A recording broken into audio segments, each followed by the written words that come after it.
எப்புடைய குமாரனாகிய காலேப் இஸ்ரவேல் தேவனாகிய கர்த்தரை உத்தமமாய் பின்பற்றினபடினால் இந்நாள் மட்டும் இருக்கிறபடி எபிரோன் அவருக்கு சுதந்திரம் ஆயிற்று.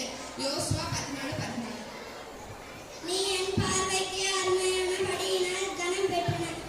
நானும் உன்னை சிநேகித்தேன். ஏசாயா 43:4. எனக்கு செவிகொடுங்கள், உங்களுக்கு நான் சொல்லுகிறேன். உங்கள் சத்துருக்களை நேசியுங்கள், உங்களை பகைக்கிறவர்களுக்காக நன்மை செய்யுங்கள், உங்களை சபிக்கிறவர்களை ஆசீர்வதியுங்கள், உங்கள் நிந்திக்கிறவர்களுக்காக ஜெபியுங்கள். லூக்கா 6:20. ஒருவருக்கு ஒருவர் ஒத்தாசை செய்து திறன்கொள் என்று சகோதரனுக்கு சகோதரன் சொல்கிறான்.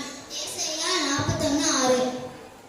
கர்த்தர் உன்னை எல்லா தீங்குக்கும் விலக்கி காப்பார். அவர் உன் ஆத்மாவை காப்பார்.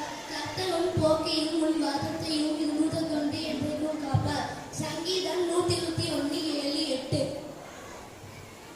கர்த்தராகிய ஆண்டவரே, இதோ தேவரீர் உன்னுடைய மகா பலத்தினாலும் நீட்டப்பட்ட உம்முடைய புயத்தினாலும் வானத்தையும் பூமியையும் உண்டாக்கினீர். உம்மாலே முடியாத அதிசய காரியம் ஒன்றும் இல்லை.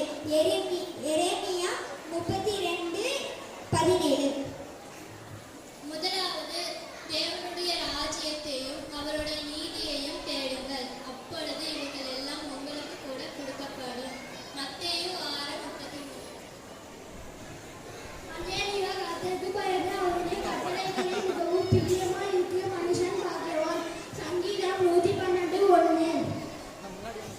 சமாதானம் பண்ணுகிறவர்கள் பாக்கியவான், அவர்கள் தேவனுடைய புத்திரன் எனப்படுவார்கள். மத்தேயு 5:9.